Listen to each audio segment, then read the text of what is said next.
ఎవయ్యో, నీకేమైనా పిచ్చి పట్టిందా? బంగారం లాంటి సంబంధం వస్తే లేనిపోనివన్నీ చెప్పి సంబంధం సెడగొట్టేలా ఉన్నావు. నేను లేనిపోనివేవీ చెప్పట్లేదు నూకాలు, ఉన్నవే చెప్తున్నాను. మా లక్ష్మిని చదివిస్తామని చెప్తేనే ఆ తర్వాత మిగిలిన విషయాలు మాట్లాడుకుందాం. మీ అమ్మాయిని చదివించుకోవాలంటే కాలేజీకి పంపించాలి గాని పెళ్లి చేసి కాపురానికి పంపించి చదివిస్తానంటే ఎలా కుదురుతుంది? ఆహా, అది కాదు. ఎందుకు కుదరదక్క? కుదురుతుంది. పెళ్ళాన్ని చదివించుకునే భర్తగా సమాజంలో మంచి పేరు సంపాదించుకుంటాను.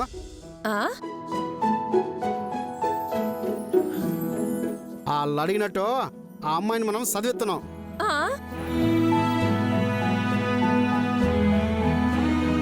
మామగారు, మీరు రూపాయి కట్నం ఇయ్యద్దు, బంగారం అసలెట్టొద్దు. అయ్యో, ఎందుకంటే మీరు అన్నట్టు మీ అమ్మాయే నాకు బంగారమే. చదివించడం గురించి మీరు ఒగ్గేయండి. మంచి రోజులు చూసేసే మనం ముహూర్తాలు పెట్టుకుందాం.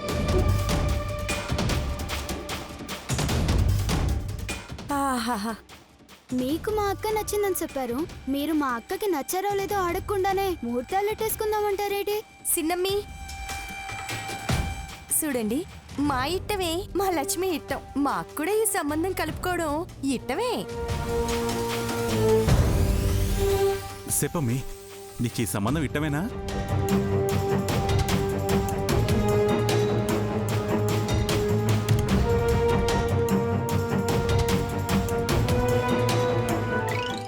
మంగ, దిట్టు బొమ్మలాగే ఎంతసేపు నిలబడతావు? మీ వద్దునికి ఆర్తిచ్చి లోనకి తీసుకెళ్ళు. నువ్వురా అమ్మ.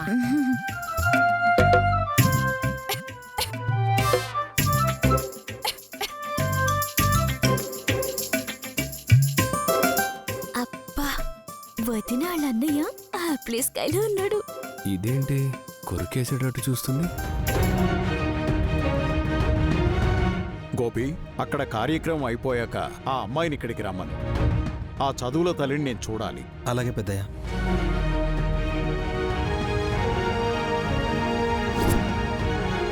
మా అమ్మ నాన్న ఇట్టమే నా ఇట్టం.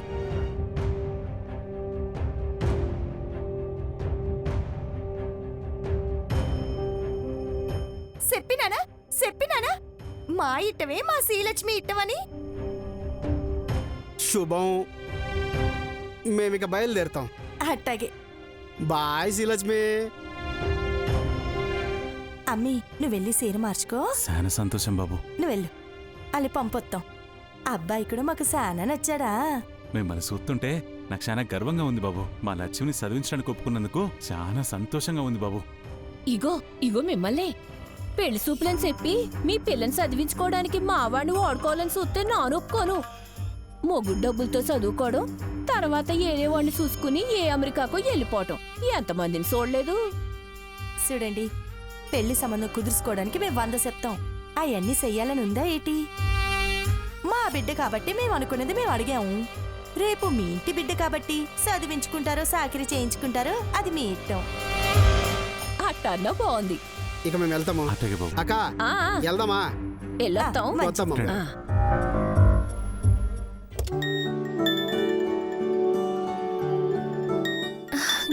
అన్నీ చేస్తున్నాడు. హలో గోపన్నయ్య. అమ్మా శ్రీలక్ష్మి, పెళ్లి చూపులు అయిపోయాయా? అయిపోయినాయి అన్నయ్య. అబ్బాయి నచ్చాడా? ఒక్క బిడ్డ కోసం మిగతా 2 బిడ్డల భవిష్యత్తు నాశనం అయిపోతా ఉంటే నాను సూత్తు ఊరుకోలేనయ్యా. నచ్చినాడన్నయ్య. సరేమ్మా, పెద్దయ్య నిన్ను అడిగారు. అవునా? నాన్న వస్తున్నాడు, నువ్వు కూడా నాన్నతో పాటు వచ్చే. అలాగే అన్నయ్య. సరేమ్మా. నాన్నా, ఏమయ్యాయి? ఆగయ్యా, చెప్పడం మర్చిపోయాను. ఇందాక ఆ పెద్దాయన మనవడు నిన్ను తీసుకెళ్ళడానికని వచ్చాడు. నువ్వు తాను సెత్తున్నావు అని చెప్పేసరికి ఆయన వెళ్ళిపోయాడు. అవునా? ఆ ఆలే వచ్చేసారా? సరే, నా నెల్లి కలుపుతానులే. అలాగే. నాన్నా, నువ్వు వెళ్తుంది పెద్దయ్య గారింటికే కదా? అవునమ్మా. నన్ను గోపన్న రమ్మన్నాడు. నాను వస్తాను నాన్న. రామ్మా. అక్క బాయ్. బాయ్. అమ్మీ, వేగా రండి. మీరు లోపలికి పదండి. అత్తయ్య, ఆ పెళ్లి కొడుకుని చూసావా? అసలు మా అక్క పక్కన నిలబడే అర్హతైన ఉందా వాడికి?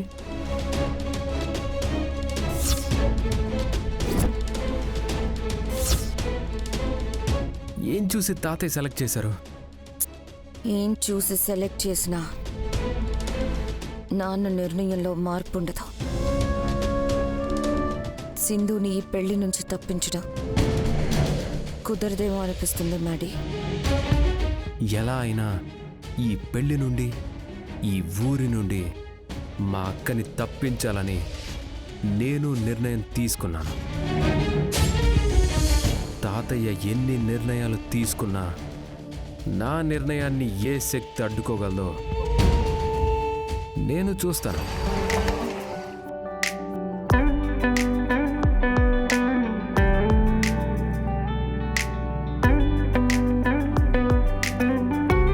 తీసుకో బావా.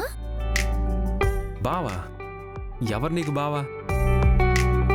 గోపి, రేపొద్దున్నే గుళ్ళో పూజ జరిపించాలి. గుర్తుంది పెద్దయ్య, పంతులు గారికి చెప్పాను.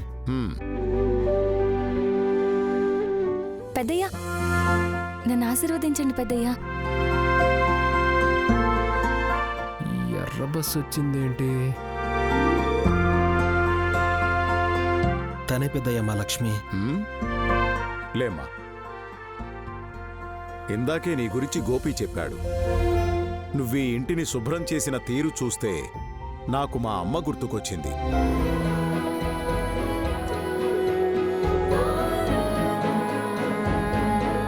నీలో నేను మా అమ్మని చూసుకుంటున్నప్పుడు నువ్వు నా కాళ్ళకి నమస్కరించకూడదు. దానికి తోడు చదువులో నువ్వు సాధించిన ఘనత గురించి కూడా విన్నాను. నువ్వు సరస్వతీదేవి కటాక్షం పొందిన లక్ష్మీదేవివి. నేను నీలో ఉన్న సరస్వతికి నమస్కరిస్తున్నాను.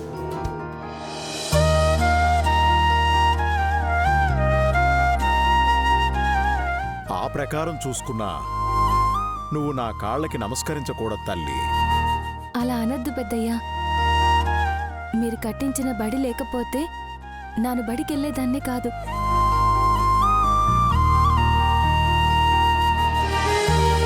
నాకు సరస్వతీదేవి కటాక్షం ఉండేదే కాదు. చదువు పరంగా నానేం సాధించినా అది మీ దయవల్లే పెద్దయ్యా. నిన్నింత సంస్కారవంతంగా పెంచినందుకు మీ అమ్మా నాన్నల్ని అభినందించాలి. నమస్కారం అయ్యా. ఎలా ఉన్నావు కోటేశ్వరరావు? బాగున్నానయ్యా. చూడండి, ఈయన కోటేశ్వరరావు గారు. మన సింధుజాక్షికి ఇంత గొప్ప సంబంధం కుదరడానికి కారణమైనవాడు. మన గోపి వాళ్ళ బాబాయ్ గారు.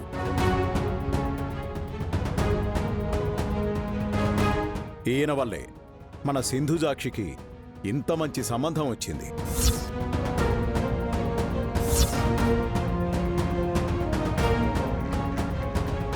గొప్ప సంబంధం కాదు, మా అక్క జీవితాన్ని నాశనం చేసే సంబంధం. తమలాంటోరు ఈ పల్లెటూరు సంబంధం ఒప్పుకోవడమే మా భాగ్యం కదా అయ్యగారు. ఇలాంటి వాళ్ళు 100కో కోటికో ఒక్కరుంటారు.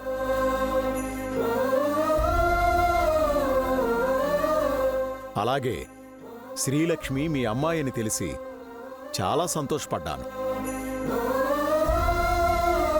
ఇలాంటి అమ్మాయిని ఇంకా బాగా చదివించాలి. అప్పుడే పెళ్లి చేస్తున్నావని విన్నాను. పెళ్ళయ్యాక చదివిస్తానన్న అబ్బాయికి ఇస్తున్నాను అయ్యగారు.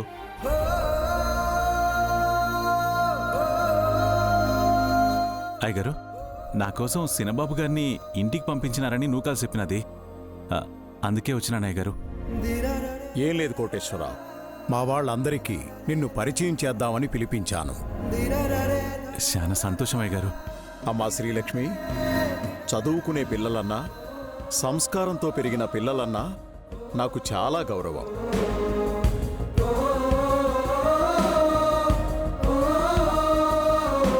చదువు, సంస్కారం రెండూ ఉన్న నిన్ను కలవడం నిజంగా నా అదృష్టం తల్లి. ఇప్పటికిప్పుడు నిన్ను సత్కరించాలనుంది, కానీ సత్కరించడానికి ఏమీ లేదని బాధపడుతున్నాను.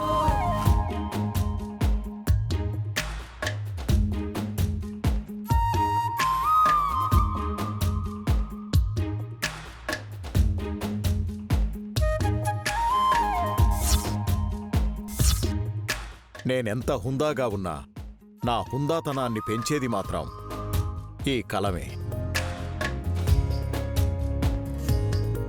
ఈ కలం నా జేబులో ఉండటాన్ని ఒక గౌరవంగా భావిస్తాను. ఇలాంటి హుందాతనాన్ని, గౌరవాన్ని నీకు బహుమానంగా ఇవ్వడం నాకు గర్వంగా ఉందమ్మా. తీసుకో.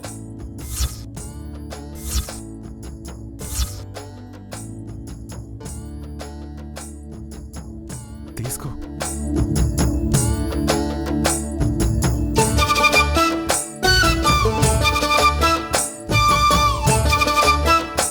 చూసావా ఎంత బాగా పొగుడుతున్నారో.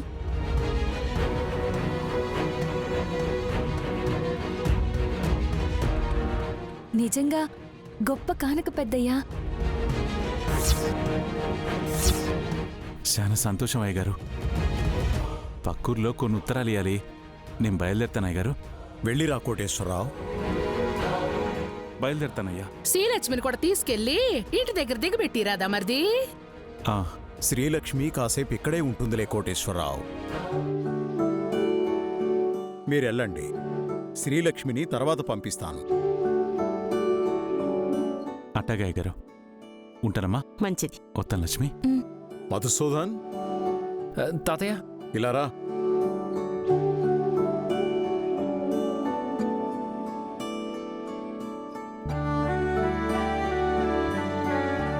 ఈ శ్రీలక్ష్మిని చూసైనా బుద్ధి తెచ్చుకోరా.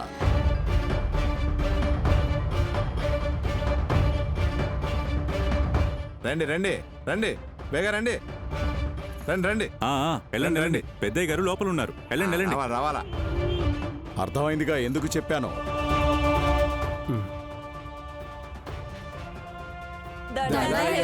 దండాలు.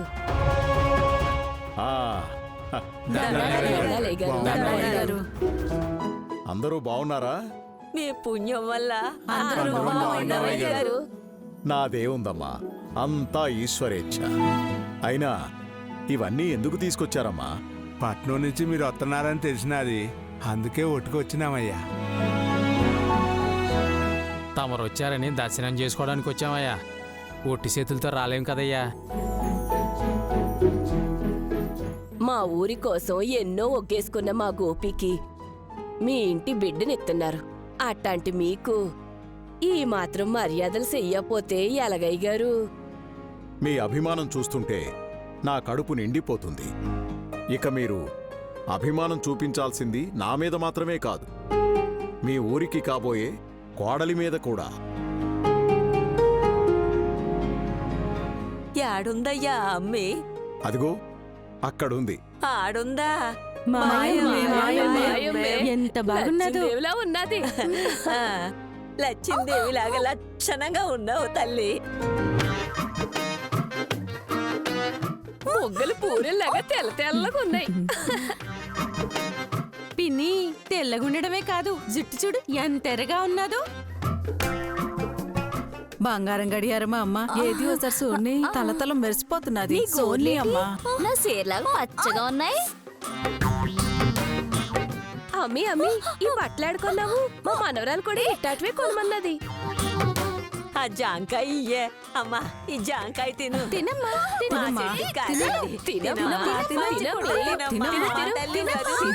తల్లి. అమ్మా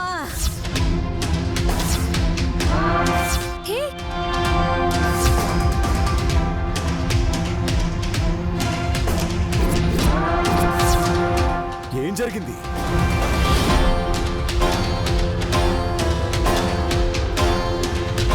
అడుగుతుంది మిమ్మల్నే, ఏం జరిగింది? ఏం లేదు తాతయ్య. నువ్వాగు. ఏం జరిగింది సింధుజాక్షి? అది తాతయ్య ఏం లేదు పెద్దయ్య. ఈ పళ్ళన్నీ వదిన తినాల్సిందే అని మా ఊళ్ళు పట్టుపడుతున్నారు. వదినేమో తన వల్ల కాదు అంటున్నది. ఏం జరిగిందో చెప్పు సింధుజాక్షి. జరిగింది అదే పెద్దయ్యా.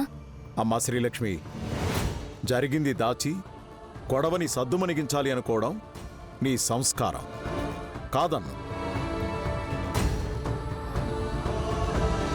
కానీ జరిగిందేంటో తెలుసుకోవడం నా బాధ్యత. నిజం చెప్పు.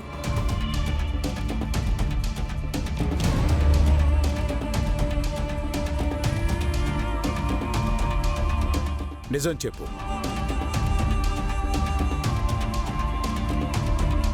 వదినకి పండు తినిపించాలన్న ఆశతో ఆ పెద్దావిడ జామ పండుని వదిన నోట్లో పెట్టబోయింది. తనకి ఇబ్బందిగా అనిపించి వదిన పెద్దావిడ్ని తోసేసినది. సింధు సాక్షి!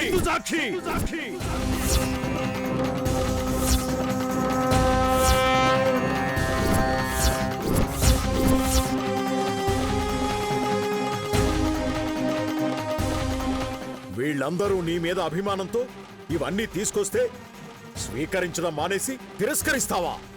అది పెద్దవాళ్ళన్న గౌరవం కూడా లేకుండా ఇలా ప్రవర్తించడం పద్ధతి కాదు. మర్యాదగా ఆవిడ కాళ్ళు పట్టుకుని క్షమాపణ అడుగు. అంత మాట అనకండి పెద్దయ్య గారు. ఏదో తెలవక చేసిన అది. ఒగ్గేయండి అయ్యా, ఒగ్గేయండి. మీరుండండి అమ్మా. సింధు సాక్షి, క్షమాపణ అడుగు. నాన్న, ఈ ఒక్కసారికి వదిలేయండి. అవును పెద్దయ్య, ఈ ఒక్కసారికి ఒగ్గేయండి. మా వాళ్ళేమనుకోరు పెద్దయ్య, ఒగ్గేయండి. సింధు సాక్షి, నన్ను క్షమించండి. కాళ్ళు పట్టుకుని చెప్పు.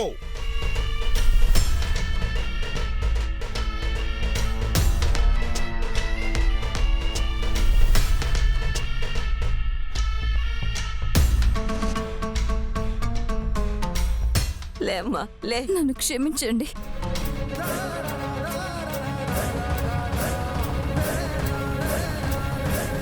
నా తల్లిగా లే.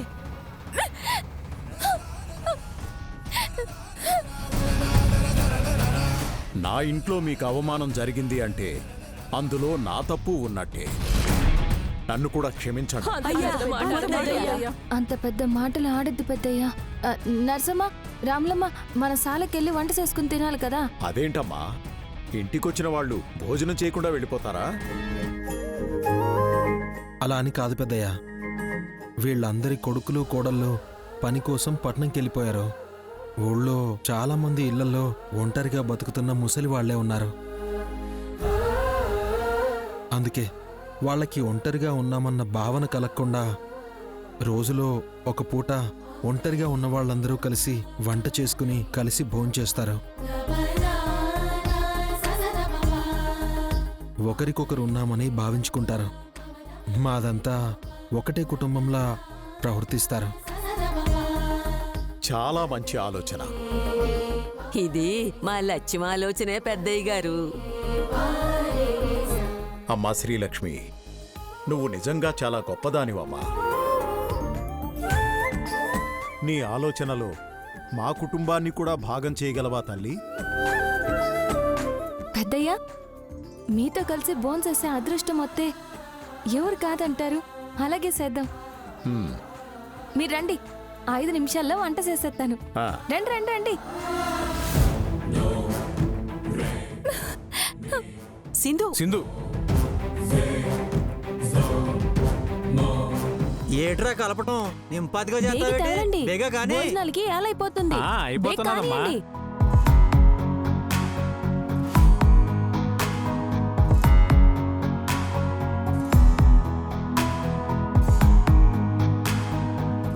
అన్ని వంటలు అయిపోయినాయి.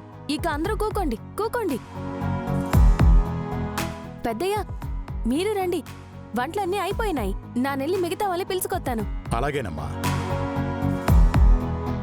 దాని తలరాత అలా ఉంటే మనం మాత్రం ఏం చేస్తాం? ఆ దేవుడే ఏదో ఒక దారి చూపాలి. మర్యాదగా ఆవిడ కాళ్ళు పట్టుకుని క్షమాపణ అడుగు.